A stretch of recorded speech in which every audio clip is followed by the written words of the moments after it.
Okay. Okay. Okay. Yeah.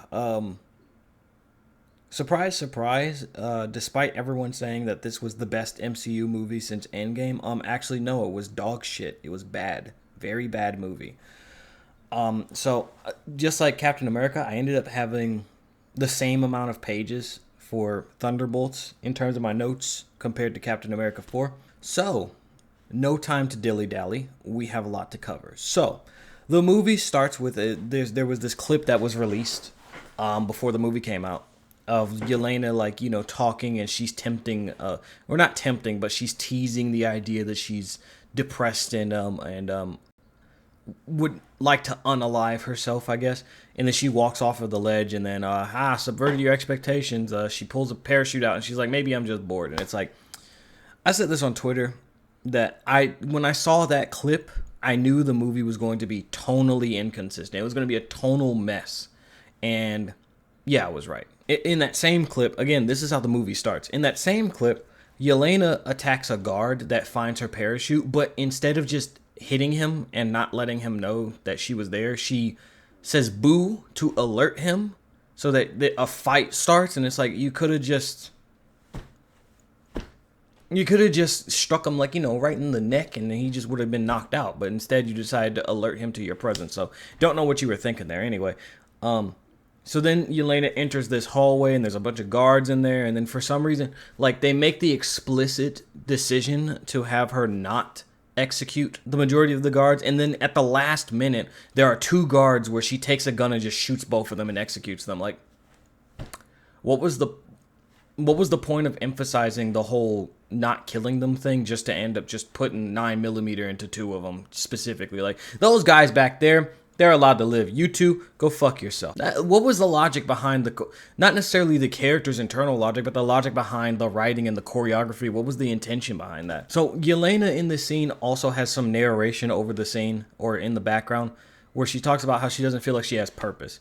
The thing is that she doesn't have purpose because the writers of her after Black Widow didn't give her a purpose. After she, like, tried to avenge Natasha because Val, like, what's the word? Val manipulated her into thinking that Clint Barton killed her. Now she's just like, oh, I'm going to work for her now. I'm going to work for Val. She duped you. She lied to you. She manipulated you. Why are you working for her? Which makes everything that happens later in the movie just absolutely ridiculous. Because she knows that Val lied to her, right? So why does she go on to work for her, and why does she go on to trust her, which will become a problem later. We'll get to that. Okay, so this is a really weird trope I'm starting to realize. Because I saw it in The Accountant 2, which that will come into play in my next video. We'll talk about that movie in my next video. But The Accountant 2, there's this scene where what's his name? Braxton. John Bernthal's the Punisher's character, Shane's character. I can't remember the actor's name. I know it's John, but no. Yeah. So he's got like a captive audience, and he's just trauma dumping to this captive audience. And they do it in this movie too. And I don't know where this trope is coming from of having a captive audience that you're trauma dumping to. Like someone that you're holding hostage or you've tied up, and you're just trauma dumping to them. And then you chastise them for not listening to you. Like, where's that trope coming from, and how do we stop it? Because it's kind of annoying. Okay, so I gotta play a clip from the movie for you to understand what I mean by this. Yelena explicitly and verbally explains what her mission is in the most disgustingly, blatantly expositional way possible. Well, I didn't say how to destroy the evidence in the assignment. It's gonna get messy. Okay, so next there's this part where the scientist enters the room and he's like, oh, don't destroy the stuff. I'm gonna shoot you if you try to destroy the stuff. And then Yelena walks up to him, successfully disarms him, and then throws his body towards the gun that she just disarmed him of.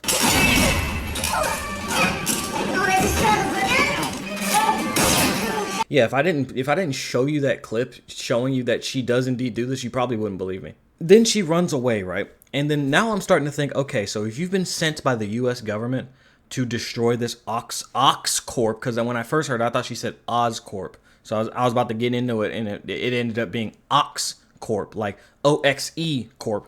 So yeah, she's here. She's sent by the CIA, i.e. Val, to destroy this Ox Corp facility, and like this is when I started thinking. So you were sent by the CIA, but they didn't give you a gun.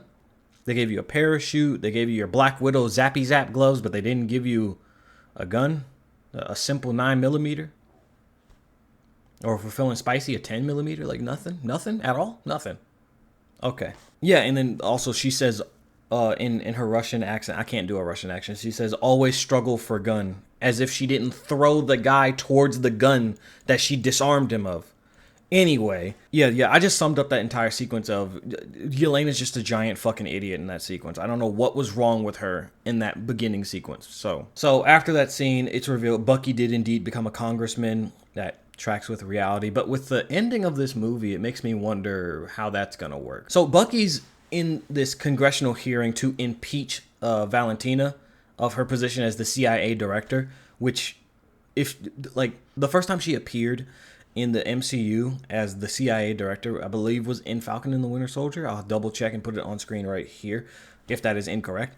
But that was like 4 years ago in real time.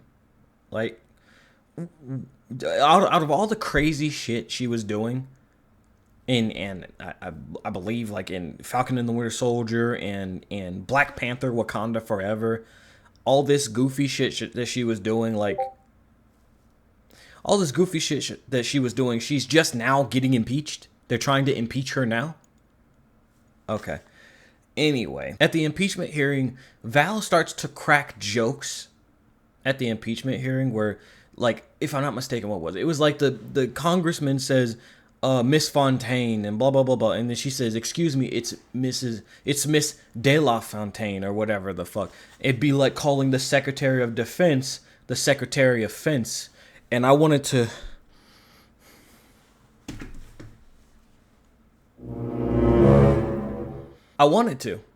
but I didn't.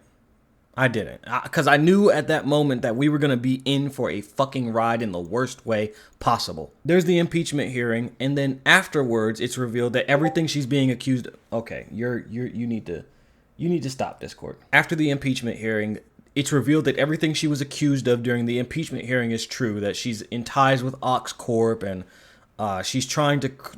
We'll get to that one, actually, but they accuse her of trying to create her own superhero, essentially. And it turns out basically all of it is true, but she's trying to clean up the evidence afterwards, and she's like trying to clear out her warehouses and trying to burn the books, right? And during this scene, she says something along the lines of, she tells her assistant, get rid of anything that could get me impeached or put in jail. And that was when I realized even the Marvel writers don't understand the difference between impeached and removed from office, because those are totally different things. The impeachment is the process of investigating somebody and seeing if they are worth being removed from office. Removed from office is the physical removal of somebody from that office. As we've learned from real world history, in the past, I'd say like 30 to 40 years, there have been like 3 presidents that have been impeached but not removed. As in, impeachment does not equal removal. So why would you even worry about being impeached? Because you could be impeached and still not be removed. So it's more so a matter of verbiage that's incorrect that bothers me. But impeachment, everybody is familiar with the term impeachment, but nobody actually really knows what it fucking means in this day and age, but whatever. So after this, there's a part where we see Alexei, Red Guardian. He's in his jammies waiting for a DoorDash order, watching like old tapes of him in like Soviet Russia or something like that, right? Where he's like, oh, glory be to the Union or whatever the fuck, right? And that was when I realized, like, is he just supposed to always just be a loser? Like, is he always supposed to be like this disheveled, loser that never finds his way? Is that what we're doing now? But I had issue with this because Black Widow, at the end of Black Widow, they allude to the fact that Alexei is supposed to be getting back on the good foot. He's supposed to be getting better and like, you know, like he's supposed to find his footing, right? This movie basically said, nope, after Black Widow, he stayed a loser for like fucking 8 years. So for like 8 to 9 years, he just was a loser and just didn't find his footing. Whatever. But this was when I realized that the world building was a fucking issue. Like, there was a really big issue with the world building, is that there was a super soldier, a Russian super soldier, a super strong person, just living in Maryland somewhere that nobody was interested in using in any capacity. Not even Val. Val didn't find interest in it. Like Sam Wilson, like nobody found interest in a super soldier that is chomping at the bit to do something, to find something to do. Just didn't think, we should probably pick up this Russian super soldier and have him help us save the world. No, he's just sitting in here in his boxers, practically with his dick hanging out, watching old archival footage of him being a cool person. You're gonna find out real quick that this movie likes to abuse Alexei, and it fucking sucks, dude. But it's ironic because, as I said here, despite the shit world building, David Harbour himself is the best part of the MCU movies he's in. So Yelena stops by and she's basically trauma dumping on him and is like, fucking, I feel like I have no purpose, blah blah blah. What do I do? And then Alexei is like, you should follow in the footsteps of your sister who became an Avenger. And basically he's like, you should become a hero. And Yelena leaves and then calls Val and says, I'll do one more job, but I want a more forward-facing job after that. Basically, she wants to be like her sister who was an Avenger, but if you really think about it, Black Widow wasn't really a forward-facing Avenger, you know? But maybe I'm wrong. Don't know. Just feels kind of weird to word it like that. So then Val sends Yelena on this mission to this compound in the middle of a fucking desert, right? Mind you, half of basically the majority of the movie takes place in this weird desert area that I don't remember where it is, where Val gives Yelena the mission of, hey, there's going to be this person entering this base. You need to go in there and assassinate them because they're looking for some important information that we cannot let them have, right?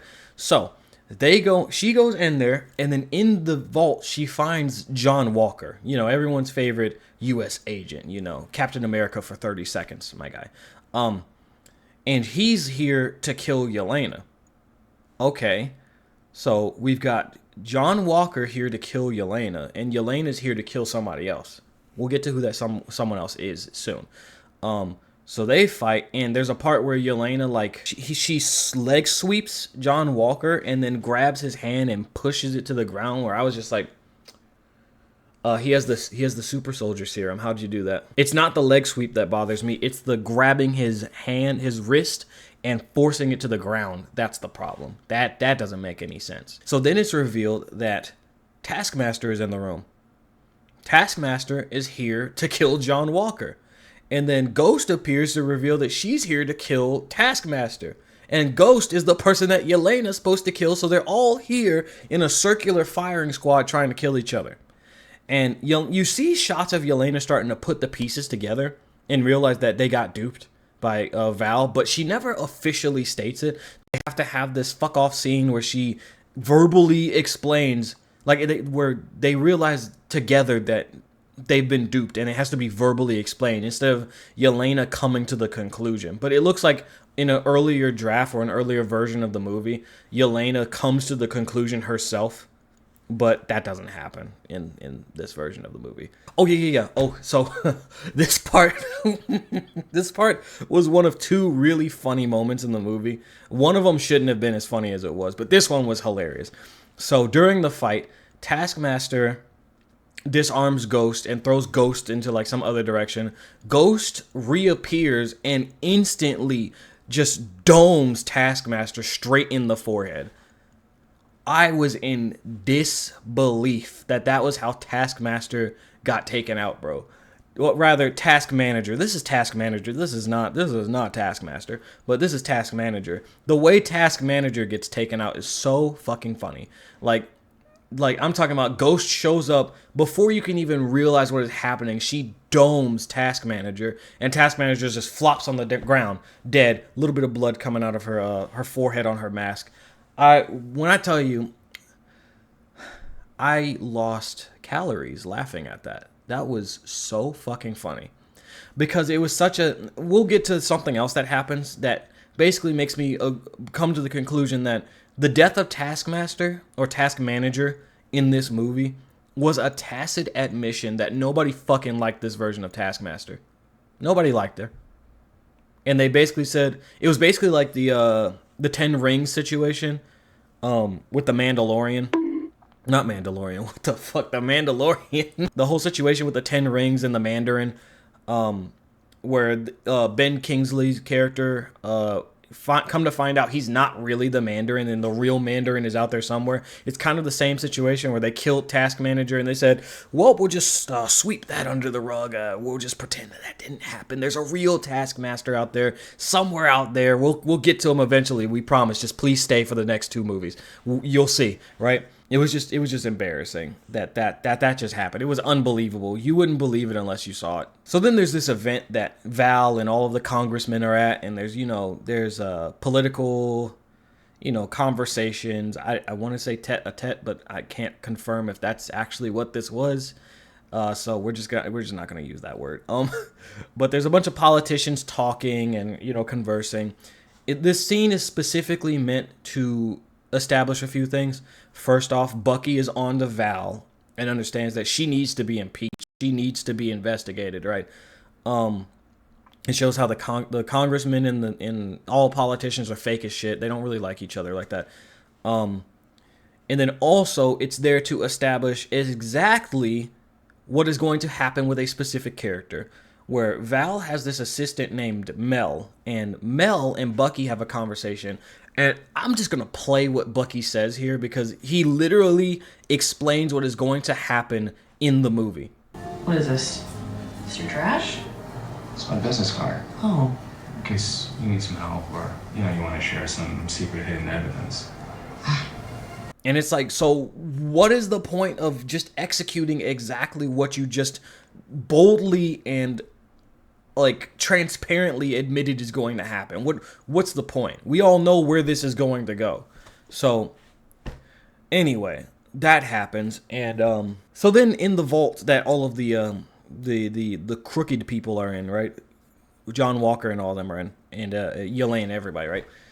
After the death of Task Manager, everyone comes to the conclusion like, hey, wait a minute, something ain't right here, and they have a conversation about who each of them are. And there's a part where John Walker says I was Captain America, right? And then everybody's like, oh, you were Captain America for like 2 seconds. And then Ghost unironically says that John Walker killed an innocent person in the street. Before you publicly murdered an innocent man in the streets, do I have that right? Go fuck yourself!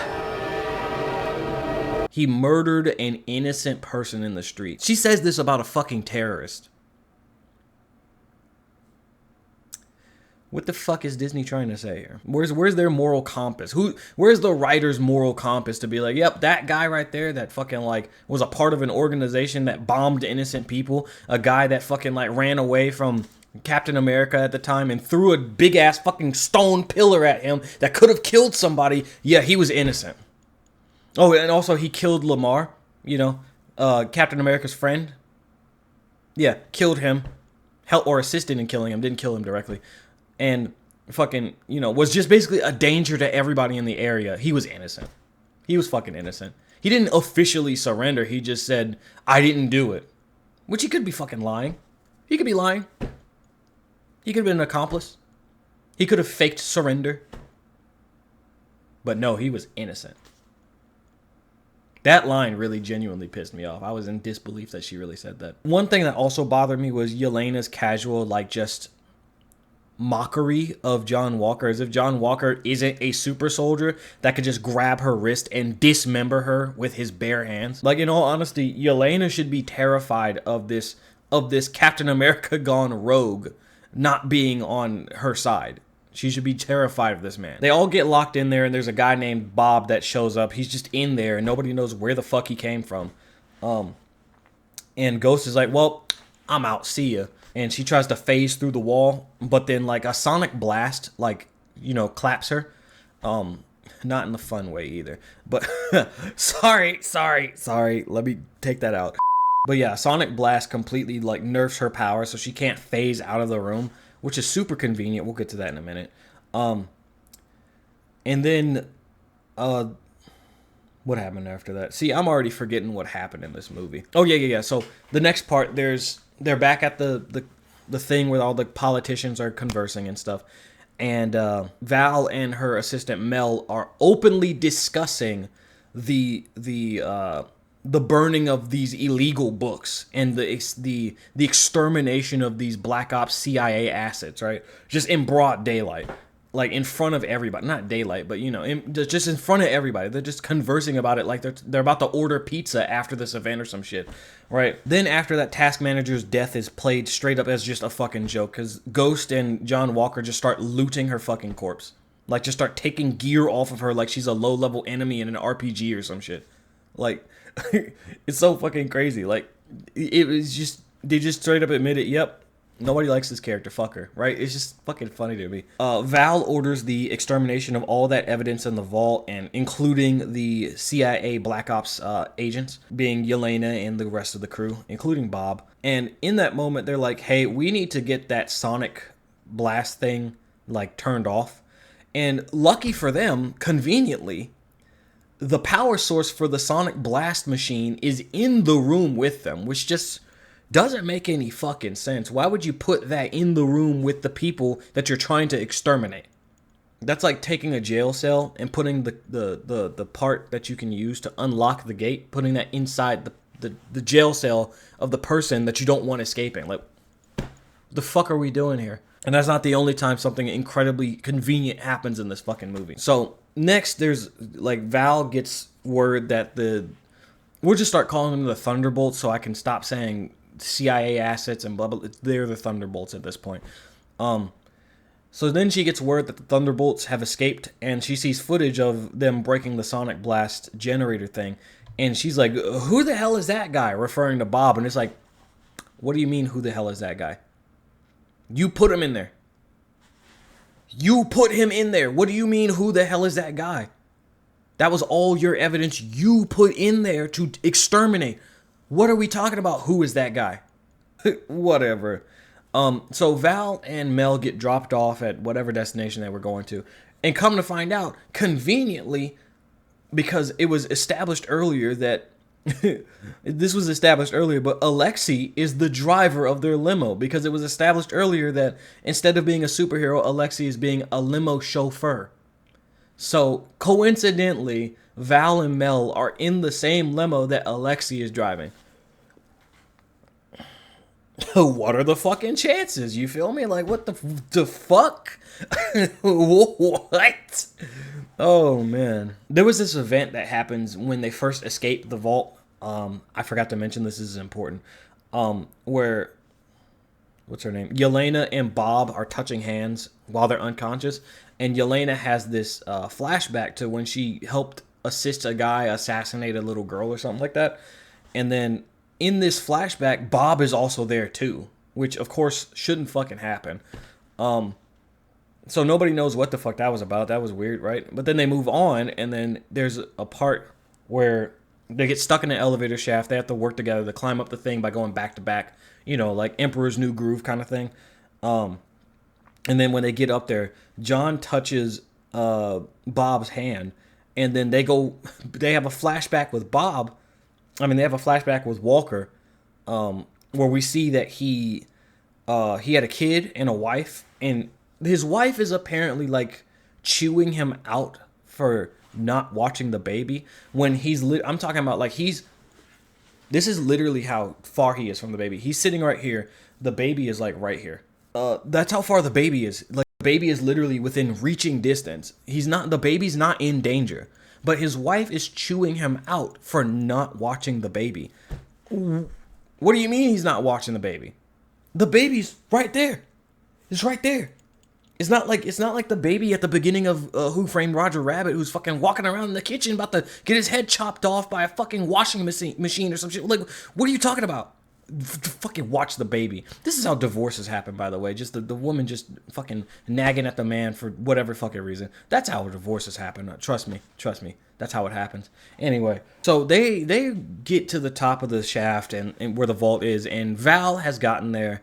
And her whole paramilitary, private, like, military force, her PMC from Oxcorp. And there's a commander who is just hyper fixated on using lethal force, where Val is like, don't use lethal force because that Bob motherfucker might be my Temu Superman, right? And he's like, but we prepared for lethal force. What the fuck? Don't use lethal force. It's that simple. If cops can switch from non-lethal to lethal and then back like that easily, why can't you? You're a private military force. Switch to non-lethal, which guess what? They do. So what was the big deal about this? Anyway, I don't that just irked me because he just made a big deal about wanting to use lethal force. It was fucking strange, dude. Anyway, so they try to like enact this plan to escape, but it all falls apart because nobody wants to be a team player. Because John Walker rightfully states that you don't want to use explosives as a distraction because there are too many unknown like variables. It could cause other things to fall out of play, right? And that's exactly what happens. Yelena uses an explosive and it causes the power grid to get fucked up so she can't do the thing that she was originally going to do. I'm going to talk about this later, but this movie has an anti-Walker agenda and an anti-Alexi agenda, and it fucking sucks. So somehow by the skin on their teeth, right, fucking they escape. Like Ghost procures a vehicle, and John Walker, Bob, and what's her name, Yelena, they get in and they try to get out, but then like the guards are like, you need to identify yourself, and then John is like, oh, we're going to take this guy. He's injured. We're going to take him to the medic. And then the guy's like, well, the medic is on campus, like, to the north. And he's like, well, we got to take him out because they don't have what we need, blah, blah, blah. And he's like, identify yourself. And then John Walker, I shit you not, he just looks at him and just says, no. That's it. Just no. And it's stupid, but it had me weak as shit. It was funny as hell. So then they're preparing to, like, to fight, and Bob decides to like do the ultimate sacrifice where he runs out, grabs a rifle, and just does automatic fire to draw everyone's attention so that the rest of the Thunderbolts can escape. And in this heroic sacrifice, he just gets lit the fuck up. Like, I'm talking about like live fire, like 223 straight through his body, right? And like it's played like it's serious, like it's, oh no, it's a heroic sacrifice, right? But then it's invalidated mere seconds later when it's revealed, oh no, he's still alive. Not only is he still alive, he's perfectly fine, unharmed, and he flies the fuck away.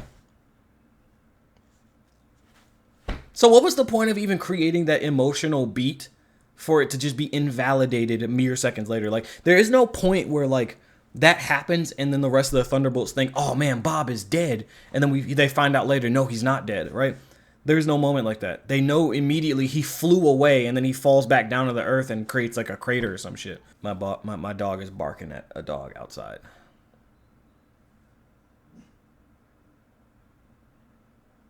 You done? You done? Okay. Bob's like craters into the earth and it actually creates a shockwave that sends everyone flying, and like the Thunderbolts in their armored truck go falling off a cliff and shit. Oh. So yeah, basically everyone's separated. What's her name? Val secures Bob. I forgot to mention Mel. She actually ended up calling Bucky and saying, "Oh, you need to track my phone because shit's getting a little spunky out here. You need to track my phone and come out here, right?" And Val procures Bob, and the Thunderbolts are just like in the desert. The remaining Thunderbolts are just in the desert. Just trying to just walk somewhere. I don't know where the fuck they're walking. And somehow, some way, not only did... Okay. I need to break this down. Not only did Alexi figure out where this vault was, he also figured out where Yelena and the rest of the Thunderbolts were at. but then at the same time, he's also a day late. So I just have like, how convenient is that, right? Because it was never stated where this vault was, so I don't know how he found them. But let me put this into context. The Thunderbolts are stranded in the desert, right? They have no water. They don't know where they're going. They're just walking. And Alexei shows up with wheels, with a limo, a vehicle to ride in, right?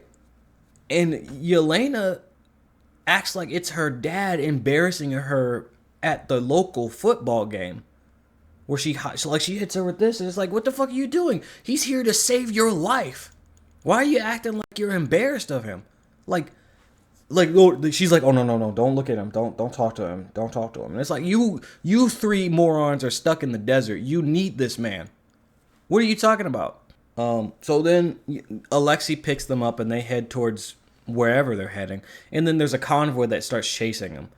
And like Alexei, throughout this entire scene, Alexei is just constantly fucking abused. I hate it because he's one of the few decent characters left in the MCU, and they just keep whipping him and abusing him, and it's so fucking stupid.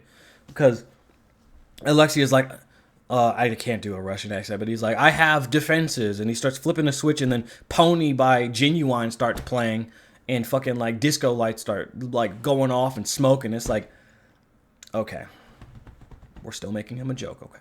And then he's like, give me that bottle of vodka. And like they give him the bottle of vodka. He takes a swig of it, and then he creates a Molotov cocktail, throws it out the window. It hits one of the Humvees, catches on fire for like a few seconds, and then it just becomes irrelevant. And they make it a whole joke where that just didn't do anything. And it's like, why are we abusing this character like this? Why are we just making fun of this character when, in all honesty, in Black Widow, one of the few good scenes in that movie is of him and Yelena in that bedroom when they're like talking about, you know, Yelena's childhood and the song that she used to really like. They were singing, bye, Miss America, bye. Drove my Chevy to the levee, but the levee was dry. He's one of the few good characters left. Why are you making fun of him? Why are you abusing him like this? It's so stupid. So anyway, after that, Bucky arrives. Oh wait, no, I forgot a part. There's a part where Ghost tries to help by phasing in onto the back of the limo. I don't know what she was gonna fucking do, because all she could do was phase through things, and then like she has to get close to people to like hurt them. But she phases onto the back of the limo, and then they immediately blast her with a sonic blast, and she can't use her powers. It's like every time Ghost could use her powers to get everyone out of the situation, they turn her powers off. The fuck is the point? Bucky arrives, and he has that, you know, that gun from Captain America: The Winter Soldier, where he shot under Nick Fury's car and it blew up, and you know all that, right? So he arrives on a big ass, heavy ass Harley Davidson Pan America with this fucking gun, and he shoots the thing, and then the Thunderbolts are like, oh yeah, Bucky saved us, and Bucky's like, I'm here for you too, bitch, and he just shoots them with the thing, and then he captures all of them. Okay, that was in the trailer, by the way. So Val, she has this speech or this talk with Bob that I don't know how to explain it. It's so cartoonishly manipulative that you wouldn't believe it if somebody tried it with you. Where she literally calls Bob perfect. She says Bob is perfect. And it was just fucking weird, dude. It was like, it's so cartoonishly manipulative. I don't know how anyone would fall for this. So then Val touches Bob, his hand, and then she sees her own dark backstory where apparently her dad, like, I guess owed some money to some loan sharks or some shit, and her dad gets killed, right? So now we're giving the cartoonish villain a tragic backstory too, which is just fucking weird. And I'm gonna spoil it right now. It doesn't factor into fucking anything. It's just shown to you, and it just doesn't factor into anything. It does not change anything. It's just there. What's up, girl? Hey, you want to say hi to the people? Come here. Yeah, there she is. Say hi to the people. No. You're not gonna say hi to the people? Come here. Come on. No? Okay. Okay. Anyway. So, at this point, I realized this movie isn't just a quasi Black Widow sequel. This is also a Stealth Avengers reboot. So, that is... yeah, that's quite interesting. It's a Stealth Avengers reboot. And you probably heard how the movie ends. So you know that this my theory is not unfounded, okay? Because what happens is that the Thunderbolts reach what is effectively the old Avengers Tower where Val has set up shop, right? It's the old Avengers Tower from like the first Avengers movie. And they meet Val there, and what happened to that? Oh yeah, they have a conversation where Sentry is there, and then Val like fixes herself up a drink at the bar, just like Tony does when he's talking to Loki in the first Avengers. And that's when I realized it was a Stealth Avengers reboot. And here's the notes that I took down for this. They have a part where the heroes fight each other just like in the first Avengers. The part where they realize they're getting played just like in the first Avengers when they're on the helicarrier and they realize Loki is playing them. They even have a part where the cocky character has a drink at the bar in the Avengers Tower, which is where we are now. And then there's the last one, which we'll get to at the end of the movie. The end of the movie. End of this review. Both. So then they go to the Avengers Tower and they fight Sentry. Sentry is Bob with his new golden outfit, and, you know, he's got his hair slicked back. The slick back hair looks fucking ridiculous. I wish he would have like had his hair looser. It would have looked a lot cooler if his hair was a bit looser and more flowing and buoyant. But yeah, they fight him. They get their asses clapped. I'm talking about like I'm talking Bucky got his arm popped out of its socket. He throws the arm to Bucky, and then fucking I was like, why would you give that back to him? But anyway, that's irrelevant because they all just flee, and it's like, we got to get the fuck out of here. We can't fight him. So then they leave, and they have, you know, their mandatory second act low point that, you know, in this movie, it's probably more warranted than it was in Captain Black Falcon, Captain America 4, whatever the fuck it was called. I don't know why she's screaming. She needs to stop that. They have, like, Sentry and Val have this conversation where Sentry realizes, like, he's like, I don't need to go Hold on one second. That's enough. That's enough screaming. Too much screaming. I don't like it. Get in your bed. Get in your bed. What do you want?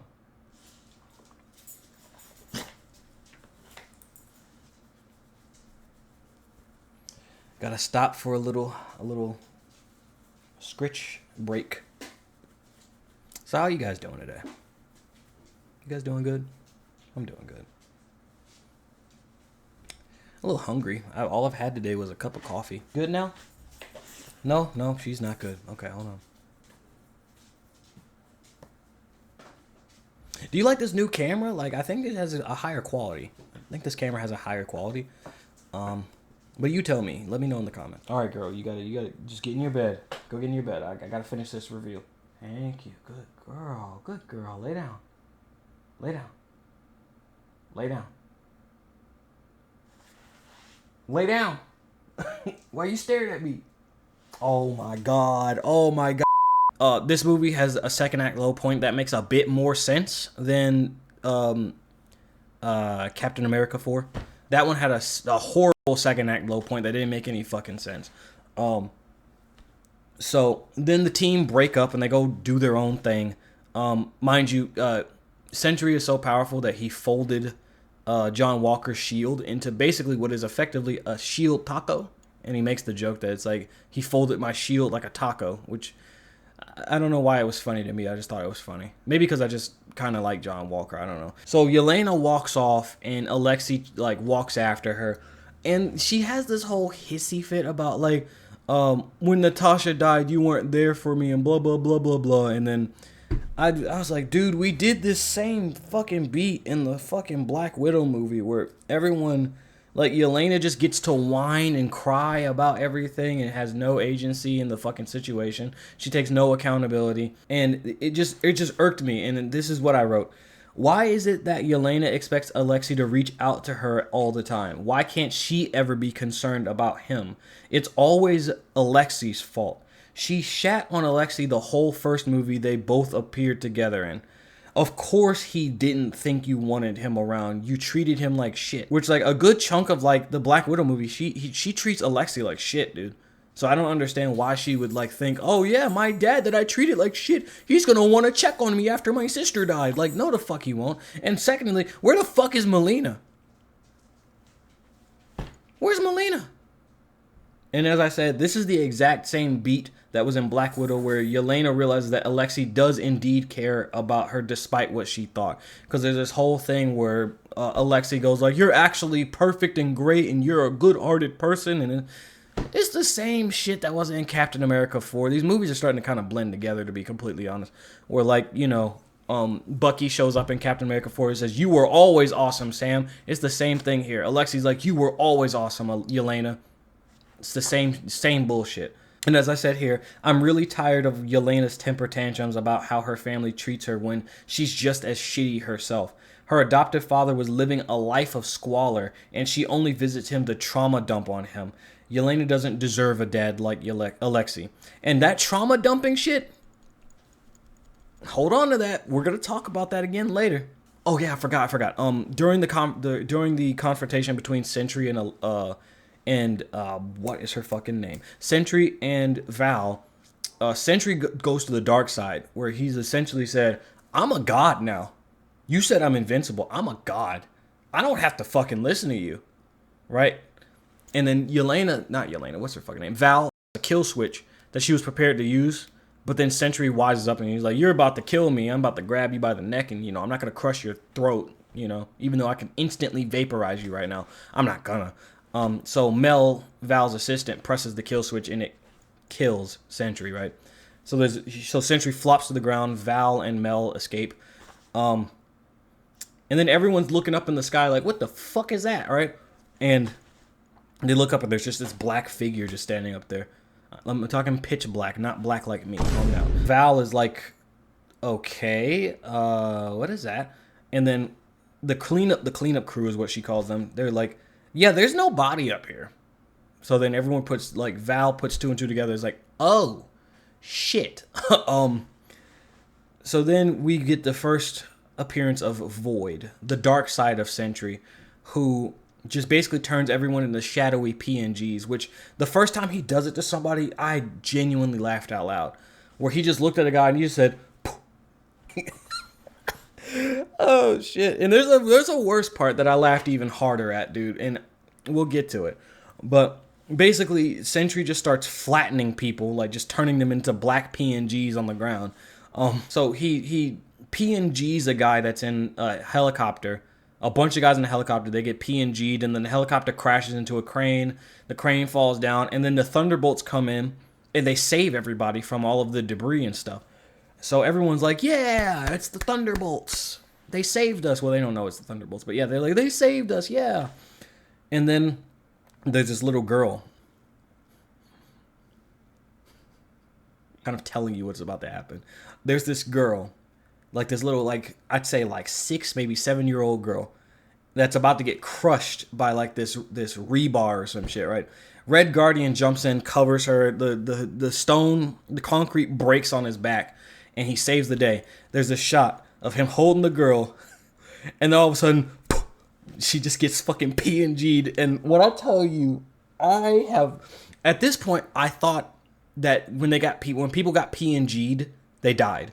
So when I saw that kid get PNG'd, I was like, I cannot believe I am dying of laughter at a child just getting killed. I laughed so fucking hard because the thing is that the effect of them getting flattened onto the ground is so fucking funny. It's not I think it's supposed to be scary, but it's so fucking funny. The way, like, the sound that plays and the way they just get spread out on the concrete is so fucking funny, dude. Like, it's just, I just can't take it seriously. Like, as I've put here, Thunderbolts just make me laugh at a kid dying. That's how ridiculous this movie is. So then Yelena gets the bright idea, we shouldn't avoid the void. That was kind of redundant, but we shouldn't avoid the void. I need to go in the void. So she goes into the void. She gets PNG'd, and it's still funny. But it's played as drama because then Alexei like does the no, she's dead kind of thing, you know, that thing. So as it turns out, Yelena is not dead. She's in the void, which is the same place that she was in when her and Bob witnessed her her traumatic past where she assisted in a guy killing an innocent girl. And a lot of it, I don't quite know what to make of it. Because Yelena tries to stop the guy from killing the kid, and then the kid whoops her ass, and then it just resets and she has to do it again.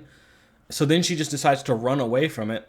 Then she breaks into this room where like the child Black Widows are like assembling guns, you know, they're like they have these field stripped guns in front of them and they have to reassemble them. And whoever finishes first doesn't get their fucking doesn't get their hands fucking whipped. So Yelena finished first. She gets to walk away, and then Yelena covers her child self's eyes while they all get their hands whipped at the same time. So then Yelena goes into another memory, which is more recent, which is of her laying on the floor in the bathroom with a bottle of vodka. And she's just passed out drunk. She tries to, you know, the current Yelena tries to save the passed out drunk Yelena. And then the passed out drunk Yelena wakes up and forces Yelena to drink a bottle of vodka. And then once that stops happening, the thing resets, and I just did not know what to make of that. Don't know what any of that means, because when she tries to stop it from happening, she gets punished. When she tries to stop her younger self from experiencing something fucking horrible, she gets punished for it. So I don't fucking understand that scene. She sees in the mirror that Bob, as his younger self, is just sitting in a room, and she's like, "What are you doing here?" "Oh, it's safe here. I like it here. It's safe." And then he looks down and we find out, oh, it's safe. This is a safe memory for him. It's a safe place for him because he was abused as a kid. This is when I was like, okay, all right. So we're about to get into some very icky territory if we're not careful. This has to be executed very delicately, or else you're going to say something really fucking stupid and disrespectful. So I was like, we're coming up to the lesson of the movie. You can't run away from your trauma. Every time you try to run away from your trauma, every time you try to like fix it in a wrong way, it just hurts more, right? So my question was, what is the solution? You can't run away from your trauma, so what's the solution? Like earlier, okay, I got to go back for a second. Earlier in the vault, Yelena and Bob have this conversation about this depression, this darkness in them. And Yelena, you know, of course, she says the wrong answer is, you just take that darkness, you just stamp it down inside of you, right? That's wrong, of course. But in this scene, she says, that's actually not the right answer. The right answer is you can't run away from it, right? So I said, okay, so what's the solution? And the movie has her say, we just have to spend more time together. You can't do it alone. Isabella, play the clip of me explaining why this is fucking stupid from the Echo review. This is why I hate artsy-fartsy metaphorical struggles concerning mental health and trauma. It has to be dumbed down and simplified so that the analogy is a one-for-one with the situation. The hammer equals the pain, but there's nothing here that represents the reality of what Fisk probably went through. The walking on eggshells, the restless nights worrying about his mother, the feeling of helplessness that comes from being a child, watching a grown man beat the shit out of your mother, and fearing that you are next. Fisk's backstory worked much better when it was a literal depiction of abuse. It was earnest, realistic, and relates to a lot of people's reality. That's what made it such a haunting backstory in the first place. It was eerily realistic. Making the hammer the sole symbol of Fisk's trauma from his childhood simplifies it to a childish degree. So instead of it just being let go of the hammer this time, or whatever the fuck it was in Echo, this time it's, you can't do it alone. You got to be with your friends. And it's like, it's more complicated than that. And this is something I can say from experience, is that I've dealt with depression, right? Being with other people doesn't fucking help in and of itself. It doesn't. Just talking to those people by yourself, like talking to these people about your depression by itself is not the solution. It's complicated. That situation is too fucking complicated to try and make it some kind of like simple like fucking message in a Marvel movie where you just fight the bad guy and fucking defeat the personification of your depression and you win the day. Like, it's not that fucking simple. Go fuck yourself, Marvel. It's not that fucking simple. So, anyway, We move on and we see that the void is starting to engulf the entire city. And then I was like, okay, so these people aren't actually dead. That kid isn't actually dead. Doesn't make that scene any less fucking funny. That shit is fucking hilarious. Like, everyone's getting engulfed into the void. They're getting PNG'd. And it's like, yeah, these people aren't dead. Then we get to this part where Bob has to face his inner darkness, his inner void, his inner depression. And his inner depression is like, you'll always be alone, Bob. We'll always be alone. These people don't know you. They don't like you. And then he just starts whooping the shadow version of himself. Just starts beating his fucking ass, right? And then, the shadows, the void starts to engulf Bob. And Yelena's like, this isn't right. This isn't the right way, right? So she breaks free and just hugs Bob. And he stops beating his shadow self. And then everyone comes in and starts hugging him. And he starts crying. And it's supposed to be like a therapy session. And it's like, this is fucking stupid. Especially because fucking Bucky hugs him, and it's like, Sentry had one conversation with Bucky. Why the fuck would that matter? Why the fuck would Bucky hugging him matter? That doesn't fucking matter. He doesn't know him. Everyone else has some narrative impact to hugging him. Less so Ghost, because she's kind of a non-factor in this fucking movie. But Bucky is just like, why the fuck are you even here, dude? So yeah, them hugging him actually reverts the darkness, and it frees everyone from the void. And the first thing they do is confirm, yes, the kid is not fucking dead. It was just that shit will never. That will be the one thing I remember from this movie is watching a kid fucking die and bursting out in laughter. That will never not be funny, dude. Then they come out of the void.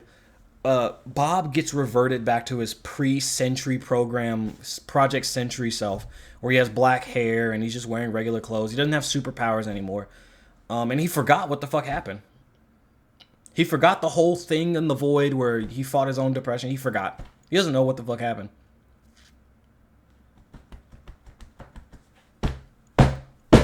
Why would you waste my fucking time like that? Why would you waste my time like that, Marvel? Where I don't get to see what a new reformed Bob looks like after dealing with his trauma and depression. I don't get to see what that new version of that character looks like. You just reverted him to who he was before that. What the fuck was the point of that? What was the point of him going through that if he's just going to forget what the fuck happened? He's just friends with these guys and he doesn't remember why they're friends. He's just friends with them and he doesn't remember why.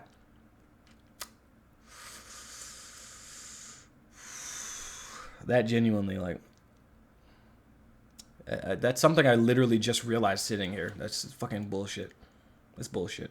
Anyway, so they see Valentina, Val, whatever the fuck her name is, and she's like in the corner, like, I need to be extracted, blah blah blah, and fucking like you think you're gonna get the scene where all the good guys come together and they corner the bad guy, right? No, you don't get that scene. Val basically slips behind this cover and reveals, oh, she's starting a press conference. She did that really fucking fast because they literally just all got freed from the void like mere seconds ago. So I don't know how she set this conference up, this press conference up. I don't know how the fuck she did that so fast.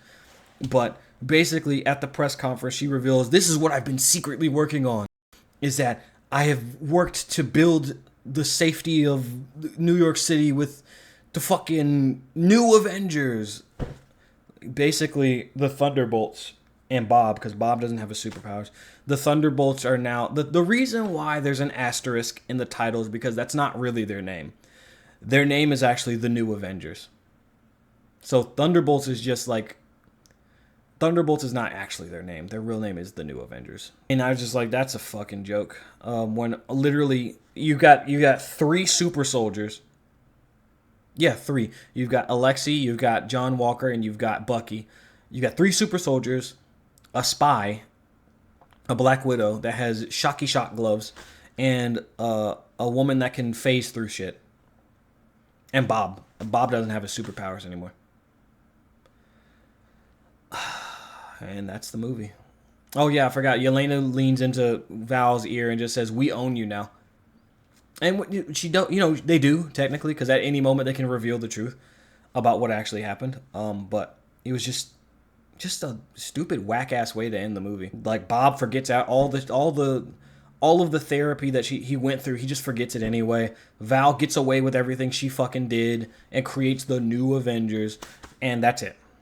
And then in the first post-credit scene, The mid-credit scene, what's his name? Alexi is in the supermarket, and he's like, "Oh, look," because he made a whole joke about, Wheaties and earlier in the movie. He's like, "Oh, look at this box of Wheaties. You should get this box, and maybe you recognize somebody on the front of it." Of course, the lady doesn't recognize Alexi on the front of the box because Alexi is just a fucking joke at this point. And then the second one basically spoils Fantastic Four to a certain extent. So if you care about the Fantastic Four, actually, I would advise you not watching this fucking movie's second post-credit scene. Because it just straight up spoils Fantastic Four. And it basically confirms what a lot of us have already suspected, but we'll get to that. So the post-credit scene involves the new Avengers coming in. And it's revealed almost immediately Sam Wilson is suing because they use the name Avengers, which doesn't make any fucking sense because Sam Wilson is a government, he's a government soldier, he's a government entity, or rather, not government entity. He works for the government, right? Government employee. And the Avengers, this new Avengers, they're a government entity as well. So why not just have Sam join the new Avengers and there's no copyright fucking issue or whatever the fuck, right?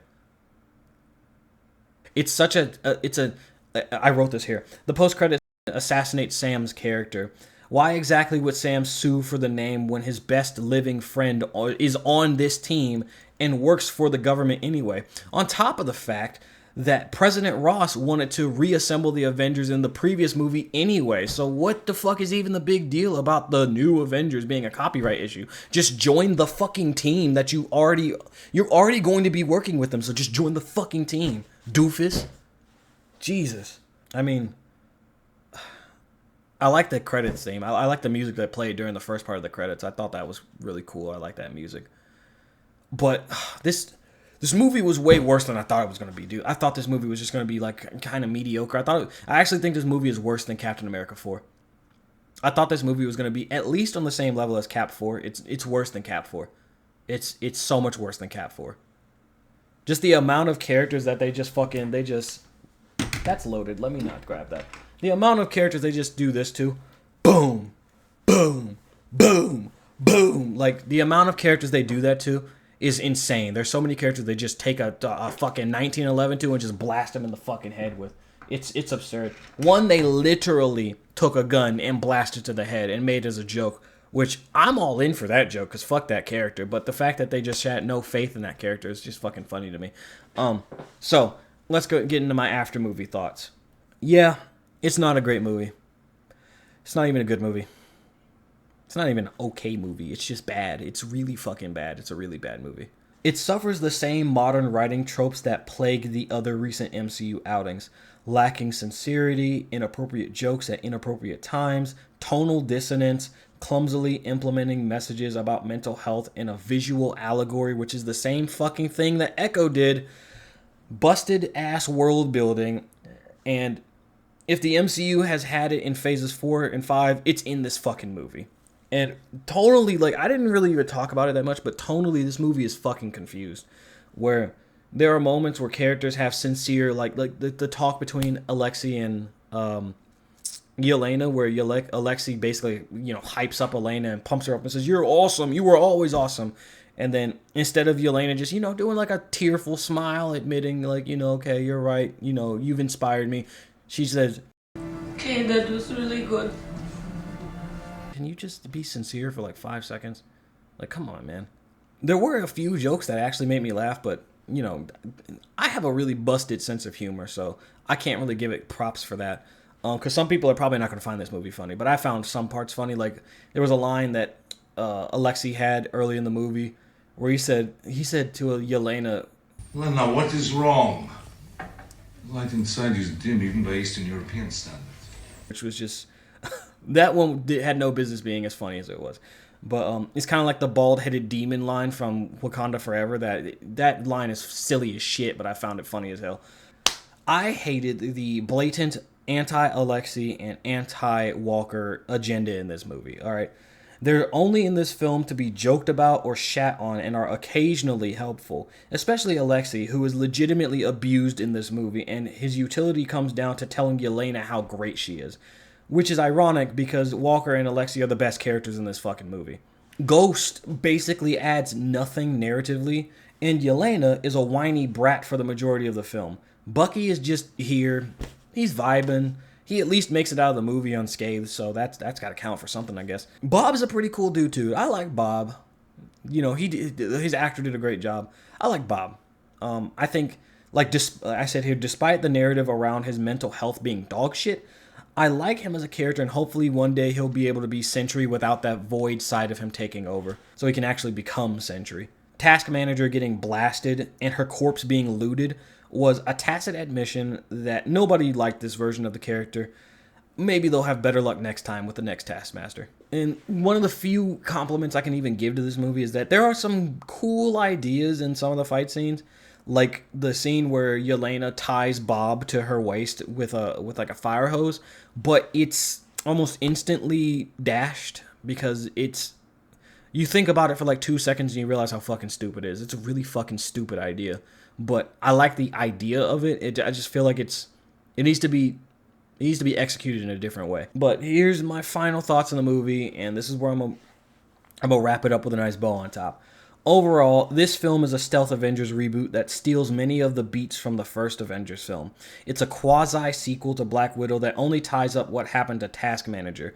There's absolutely zero reference to Melina and the remaining widows. It's also a Marvel copy of Suicide Squad, where it focuses on an unlikely gang of losers who come together to save the day. It's inefficient in everything it tries to be. And with that, I just gotta say, like, just don't even waste your time with this movie. Like, the best context for you watching this movie would probably be as background noise. That's it. Don't pay money to see this movie. Don't pay like Disney Plus to watch this movie when it comes out on streaming.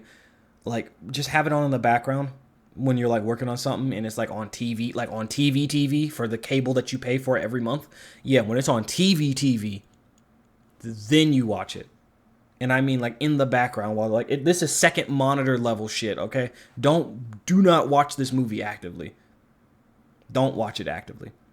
And if I had to give it a number, it's an easy 2 out of 10. And each of those points are for John Walker and Alexei Romanov. I don't know what Alexei's last name is, but Alexei and John Walker. Those two points go to them. Everything else, throw this movie in the fucking trash. Flush it down the toilet. Fuck this movie. So, if you liked what you watch, and you'd like to support an indie author, please check out my Please check out my indie novel, sci-fi military series, Blur Havoc. Link in the description. It's on Amazon. Or if you'd like, check out my Patreon and Subscribestar for support. You know, help a brother out. And if anything, in all seriousness, a like and subscription are enough. You don't need to, send me any money or anything like that. But I appreciate it if you do. So, thank you all for watching. I'm currently this is video 1 of 2 that I'm recording today, so I'm recording a second video right after this one. So thank you all for watching, and we got content coming. I will see you later.